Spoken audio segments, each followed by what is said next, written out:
Hey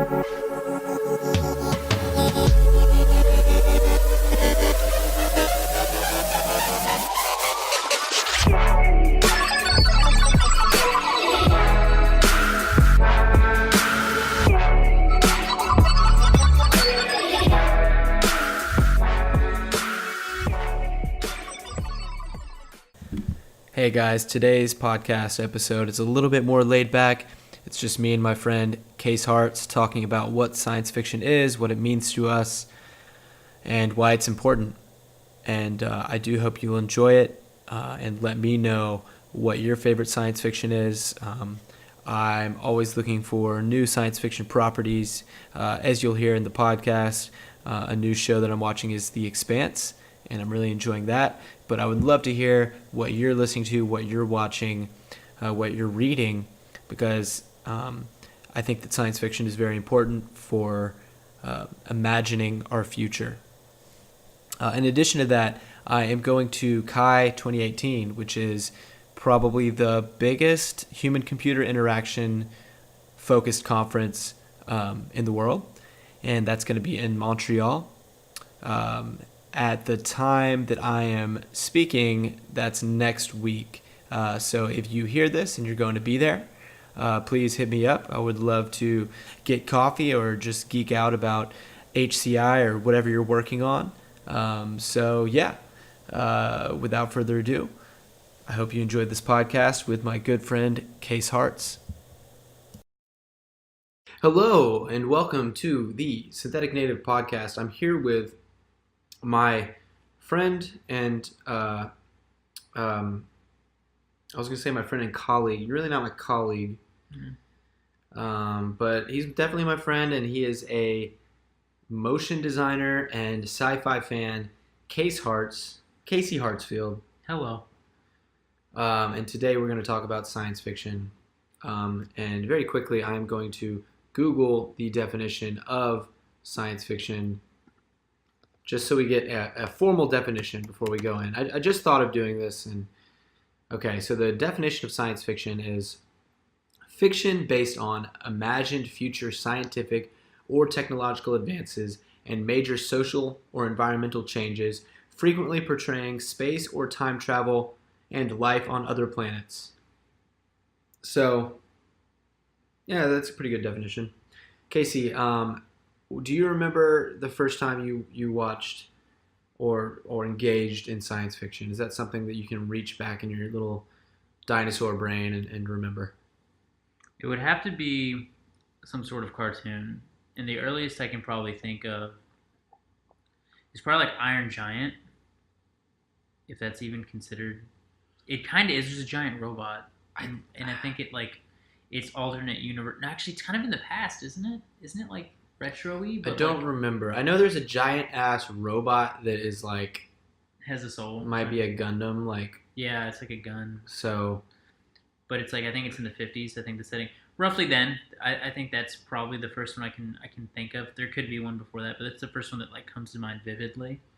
Okay, so right off the bat, I think we're going to get into a category problem, which is what is science fiction? What's the difference between, in particular, science fiction and fantasy? Mm-hmm.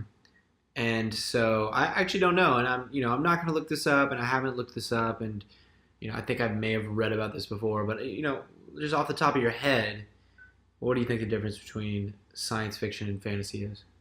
I mean, the flat like generic one would be like one's got like elves and one's got like laser beams.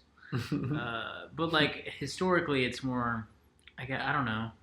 I mean, one tends to do with like technology in the future, and one tends to have to do with the past, and alternate reality of the past that tends to have like magic and like things that along those lines. And sci-fi tends to be something looking forward that has to do with technology and science and sci-fi. That's how I think it is. But I could be wrong. Right. There tend to be more like metaphysical elements in fantasy where like certain people are bestowed with magical powers, but then you can draw parallels and say that maybe in some fantasy worlds that magic is like a form of technology. I know that idea has been explored in fantasy, and I think it's just important to say that the line can get blurry between what is science fiction, what isn't. Like, is Iron Man science fiction? Well, like, kinda, yeah, but it's not like the first thing that I think of when I think of a science fiction film. Yeah, and then there's Star Wars, which is like blurs the line between the two, even though people be like it's sci-fi, but really it's like an old age Camelot story even in the future, like with swords and everything. Yeah, so it's like it's really the ideal weapon for people to be using in the future, like a saber made of light. Like, I don't know, Yeah. probably just you want a badass gun. So there's lots of different ways to skin the science fiction cat, but we're just gonna assume that we have like a rough definition of what sci-fi is. Not going to be too strict about it. Um, and yeah, so I think what has sparked my interest in science fiction even more so, like, I think we've both been science fiction fans for a long time. I grew up watching and reading things that would fall into that category. I remember reading The Hitchhiker's Guide to the Galaxy, and I didn't finish it. I think I lost the copy of the book that I had. I had like the badass leather-bound Hitchhiker's Guide to the Galaxy. But I think recently what's really inspired me is some of the really great science fiction that's been coming out, like Ex Machina, um, uh, Annihilation, the Blade Runner remake, Sequel. the Blade Runner, sorry, sequel. What else? What am I missing? So really great games like Mass Effect and Fallout. Yeah, we're in a period where there's so much, like, we're in a period where sci-fi is so easily made now. I mean, movies look good. I mean, I know we've got great sci-fi films over the last 50 years probably, but let's be honest, Star Trek was rough back in the day. Now look at Star Trek, the one that came out in 2009, and it's what people envisioned, and it's since it's become so readily available, the demand's gone up, and we've got so much good sci-fi. It's inspirational how much good sci-fi we have. Yeah, we've got a lot of good shit. Yeah, it's clearly the graph on like quality and quantity has gone up. We've kind of hit that sweet spot. I should also mention Black Mirror. Ooh, Black Mirror. Which I think is fundamentally like a science fiction show. It explores it at the very least. But I think what you'll notice when you think about a lot of these recent sci-fi ventures is that a lot of them are quite skeptical, pessimistic about the future in fundamental ways. Not completely, and I think that there's an argument to be made that it's actually kind of positive in a way to imagine, to be prepared to prevent certain negative outcomes or realize that they are possible. Yeah, there is a level of pessimism I've noticed more recently. A lot more dystopian stuff. Not that I'm against dystopian future like fiction within that. There's definitely been an uptick in that as well. Which I think is weird because if we look at the 20th century up until now, to say that we haven't made any mistakes would be wrong, but definitely with the rise of technology, for the most part, has been accompanied with a lot of increases in lifespan and general communication among people and connectedness. And I know the counter argument right away is, okay, well, but look at what happened, a couple of years ago in the election. These are enabling new types of terror to enter our lives. We're distracted all the time. We're staring at our phones. What do you think? What do you think about that? Let's narrow it down to that specifically. What do you think about, I'm on my phone all the time.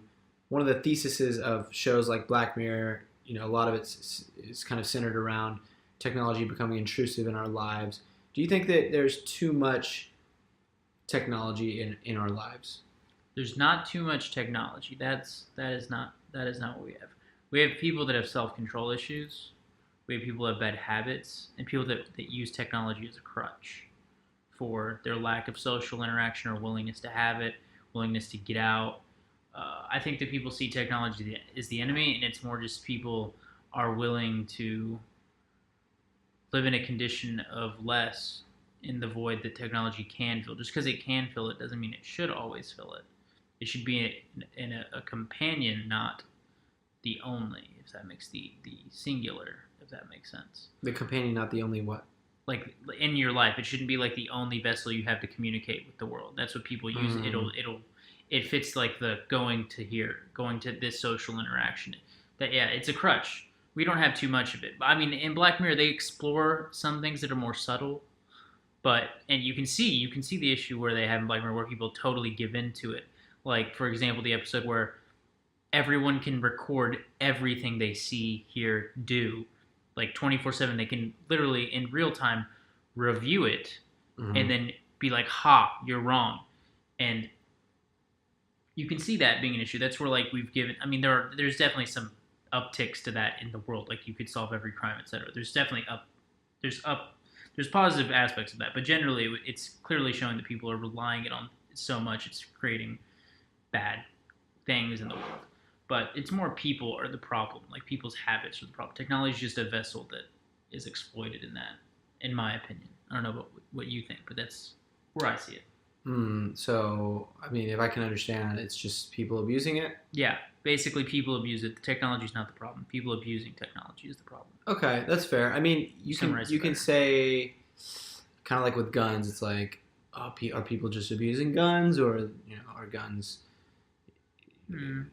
Should we restrict them because human nature is so prone to abusing them, right?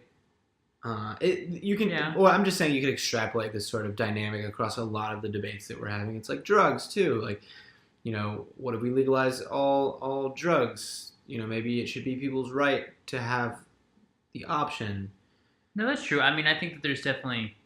I mean, we already do have levels of regulation with technology. We already have laws about using it in certain areas. Right. So I mean, there's already is to a degree we have mandated. There could be more, and especially for kids, there needs to be. You can't be having like 8-year-olds living on iPads. That's a massive problem we're going to face in the next 10 years is these kids who grew up on tablets, and it's going to be nothing wrong with it. We grew up on technology, and it's clearly informed our own career decisions. I mean, without them, wouldn't have it. But I mean, I do see that. I see that, and I don't have a good rebuttal for that, really. Maybe in some ways it's better for them to do that than go out and, like, I don't know. I'm thinking of the generic answer of join a gang or something. Like, just lighting stuff on fire? Yeah, like, we did a bunch of fucking stupid shit when we were kids. It would have been better for us to do in a digital world instead. Yeah. And we did them in a digital world, too. Yeah, it's hard to say. We did a lot of things. So I think going back to the theme of dystopian technology, artificial intelligence is something that people seem to be increasingly not trusting. You can see that in Ex Machina. A lot of high-profile people, such as your Elon Musks, and I'm forgetting some others, but there's been a lot of high-profile names coming out on either side of the we should be very worried about AI argument.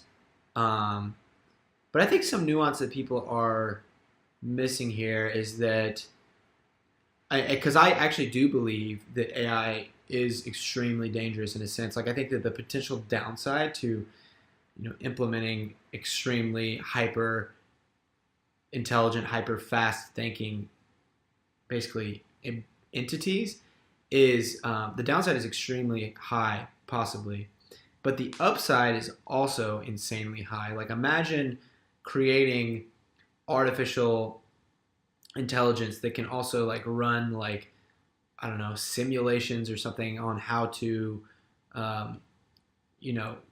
cure cancer or something. Like, do, like, models, can learn about things and, like, run models on things like that extremely fast to the point where we can cure all of these previously incurable diseases. I'm not sure I articulated that the best way, but the point is that these things will probably be able to solve problems in ways that we cannot.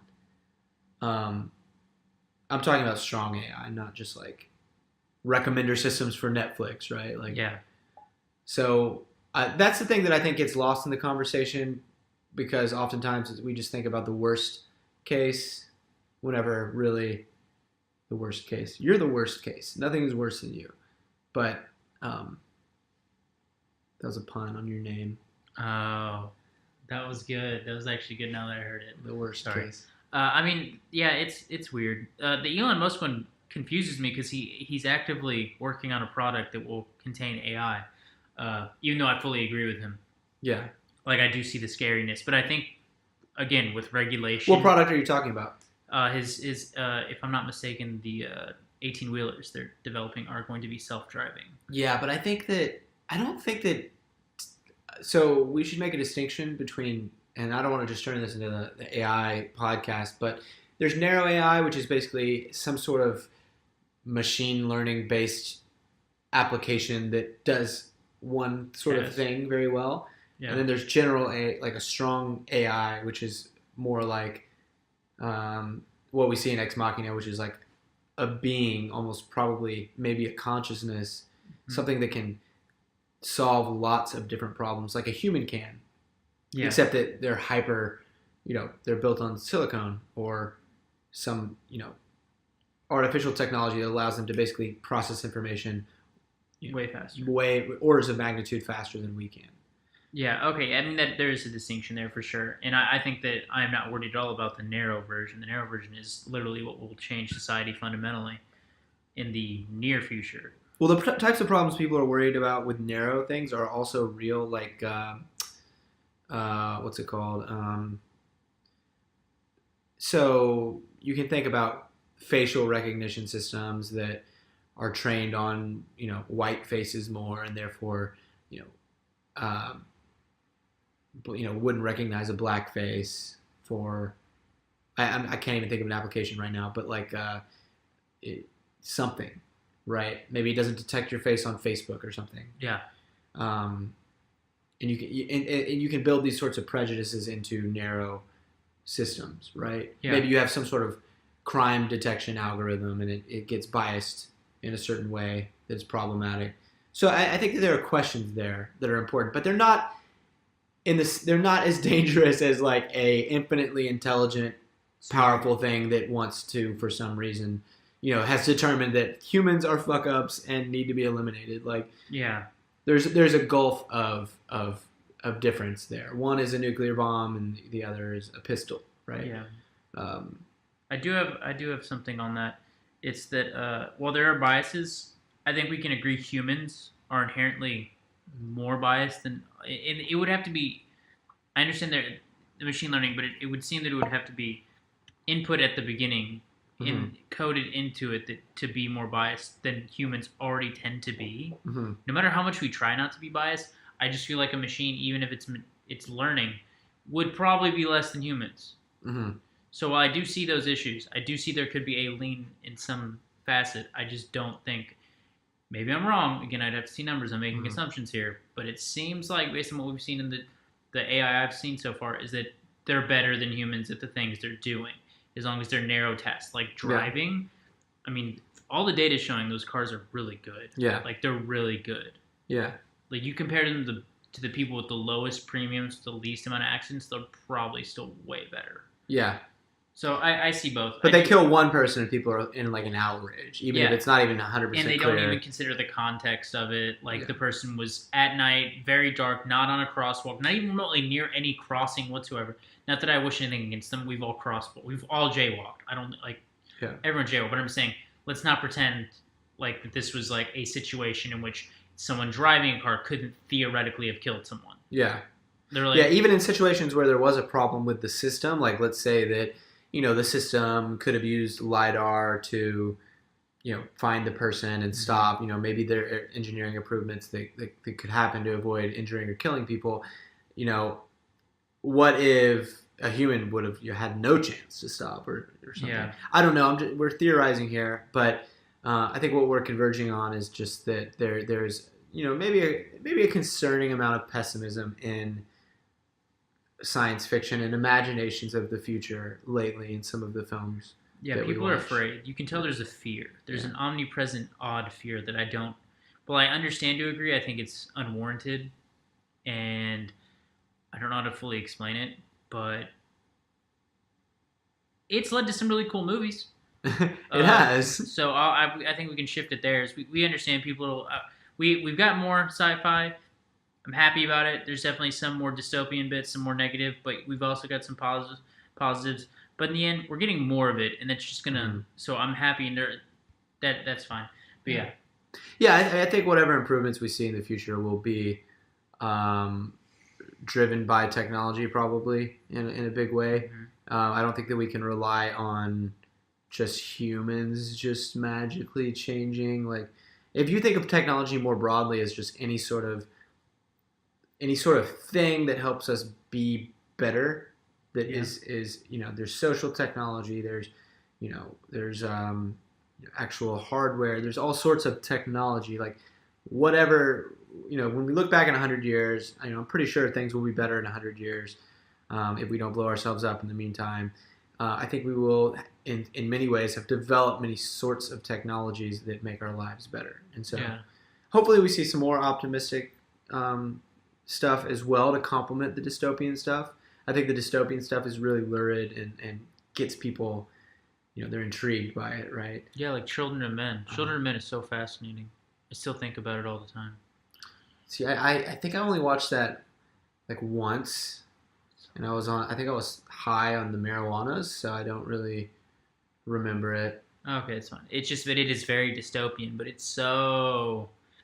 turns sci-fi to it's about people. It's about how they react in very specific situations. Okay, people out there, if anybody's listening, let me know if I should watch Children of Men. You should watch it. It's Um, so good. I don't know if I can trust Casey. I need someone else to tell me to. It's Casey is not it's majestic. trustworthy. But I mean, it's an example of while all the dystopian sad parts, it's led to such wonderful films. Just absolutely. Yeah. I mean, Blade Runner 2049, probably the best sci-fi movie of last year. It's in the conversation at least. It's incredibly depressing in many ways. Now, obviously, there's a lot of positives without spoiling it. Mm-hmm. But I mean, there's no question. It is dreary. It is dark. It is foggy. Right. It does not hint at a positive society, even though there are great. Yeah. But So- there are bright moments Yeah, too. there's bright moments and children, like I'm saying. But the dystopianness is a setting which we love. We're fast. I mean, Fallout. It is the most. It's one of the most successful RPGs of ever. Not of 10 years ago. It's ever. That series is now once Bethesda bought it. It is one of the most, and people love that. People love that kind of sci-fi. People love hopeless futures because Yeah. I think people sometimes feel like we're living in one, Yeah. which I think is a little far. So Yeah, we're pretty far. do you think that there are practical applications to sci-fi? Do you think that we benefit from science fiction? Yeah. I mean, it gives us a fictional world to test ideas out in. Like, I mean, we've seen how like sci-fi has predicted technology, and obviously that's so loose and like, but it's true. Like, I mean, it lets you kind of test ideas out. What would the what if, as we saw in that video? What video? Tell the people about the video. The TEDx talk with Mr. Auge. We saw a TEDx talk. I think it was in some Dutch city. Yeah, it was in the Netherlands for sure. If you YouTube, why is science fiction important or something like that, it'll come up. And dude had some points about how science fiction, started in the late 18th century, late 19th century, and with authors like Isaac Asimov and H.G. Wells, Yeah. and kind of predicted in many ways, technology that would occur. It kind of excited our imagination as we moved, into the 20th century. Yeah, and he mentions the what if, and at its core, sci-fi is what if. That was very true. It gives us a playground to experiment with ideas while using the narrative of fiction storytelling, like to live there and like play with it. And it's a fascinating place because obviously we talked about this previously, hard sci-fi versus soft sci-fi. And if people don't know, hard sci-fi is theoretically it could happen, loosely, but it could. Now, like for example, Children of Men, theoretically there could be a disease that makes people infertile. That is the prologue to that film setup. Now, Star Wars is never going to happen. Okay, I'm not saying we're going to get crazy aliens. I'm not saying we'll never have lightsabers, but there's just, for all of these things to converge in a way that exists is impossible. Like the laws of the universe are Yeah. just different there. Yeah. Whereas hard sci-fi is, within the laws of the universe as we understand it, Mm-hmm. we think this is realistically something that could occur with the right technology. Yeah. I guess we can think about a couple of the recent movies. Are they hard sci-fi or soft sci-fi? Like Ex Machina seems like hard sci-fi to me. I feel like it's hard sci-fi for sure. It seems like it's a little.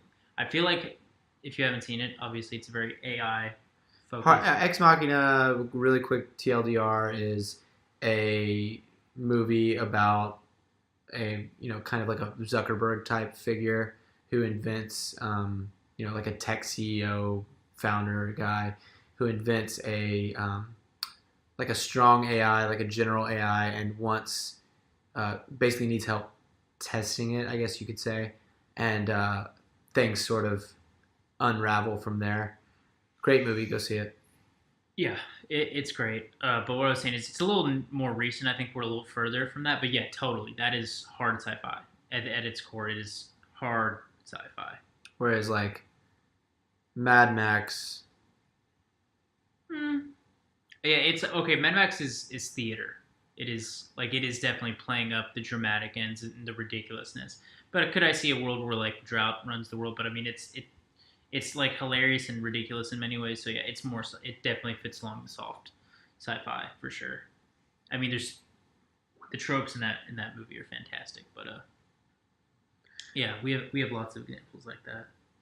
Yeah, so sci-fi is important. It helps us imagine our future. Mm-hmm. It helps us, as Age was saying, it helps us prevent and invent the future. Yeah. I actually fundamentally feel like it is extremely valuable, as an art form. There are some art forms that are like more purely metaphorical, more purely, figurative, like fantasy. I love fantasy so much, but it doesn't help us as directly imagine our future. Right? Yeah. It lets you explore worlds, but it doesn't explore a world that you could theoretically believe you could be in. And I think that's what grounds sci-fi so much is that if done right, if you do hard sci-fi right, explicitly, it can feel real. And it can feel more real than things said in the present. And it's weird to say that, but sometimes I feel that, if that makes sense. Sometimes I'm like, if they do it right, it can feel more believable. And it's something it's hard. I don't know how to explain it, but I don't get that with other genres. Maybe it's that boyhood or childlike like. I was like, Boyhood was not a sci-fi film. No, not boyhood, but like that childlike wonder. Yeah. That like it maybe that's me. Yeah. Romanticizing it, but that's the feeling I get. Yeah, we just live in such an incredible age where like these things all feel like more possible than ever. Oh yeah. Like AI, we are seriously discussing, how are we going to handle AI? Not everybody's discussing this. Not everybody, people are more skeptical, but we're really starting to get down to like, when is this going to happen? It really feels like, if 50 years go by and we don't have a general AI, like we'll be, that'll be unusual, I think. Yeah, that would be a failure of humans. Yeah. That would be a failure. I don't really know. It's so hard to measure these because they're built on like eureka moments and incremental technology, and nobody quite knows the step from narrow to strong AI, how that's going to happen. But it definitely feels prescient. And at the very least, it feels like we have a bunch of cool, world-changing elements. Self-driving cars, faster methods of travel, medical breakthroughs, things that 100 years ago seemed very impossible. I mean, just the technology in making films, how fast that changed. If you look at, movies weren't even filmed in HD 25 years ago for the most part. A lot of them were still on film, so those can upscale. But even the ones that were using digital, just look at the quality of special effects between 1995 and 2005. Yeah. It is the way we could visualize sci-fi. Media itself is it's crazy. It's like almost science fiction in its own way. There's people making content on YouTube channels, like sci-fi YouTube content that is better than some films 20 years ago. Like on a technical perspective, I'm not going to say writing or acting. That's a totally separate issue. But on a technical level, they may not have like as many human resources. Yeah, but they are able to, with technology, recreate or even beat some of the effects of 20, 30 years ago. And that is insane. It's letting us visualize a universe we may live in so much quicker. It's giving so many more voices, a much more diverse and open audience, the ability to imagine these things in a way that we can consume that's enjoyable instead of just being like, oh, this is my idea. They make their idea, and it's fascinating. They make their idea. We are more empowered than ever to make our own ideas. I think that's a good place to end it. Case, how can the people out there find your work? Find you? At Case Harts on Twitter. Spell Harts with an H, no E. And these will be in the show notes. Yeah, let us know. I just tweet about animation a lot. Do you think sci-fi is important? I know that some of the people listening are probably VR, AR fans. A lot of the episodes of this podcast have been about that, which is another thing we didn't even touch on. But another great example of something that is a recurring theme in a lot of sci-fi recently. So let us know your thoughts. Let us know if there is any particular sci-fi that we should have caught up on by now. Yeah. I know I need to read Hitchhiker's Guide and Isaac Asimov's Foundation series. And watch The Expanse. That's on our to-do list. So heard good things about that. Let us know about the great sci-fi that you've been consuming. Are you just a Black Mirror watcher and that's it? Let us know. Thank you so much for checking out the podcast, and we will catch you next time. Gang, gang.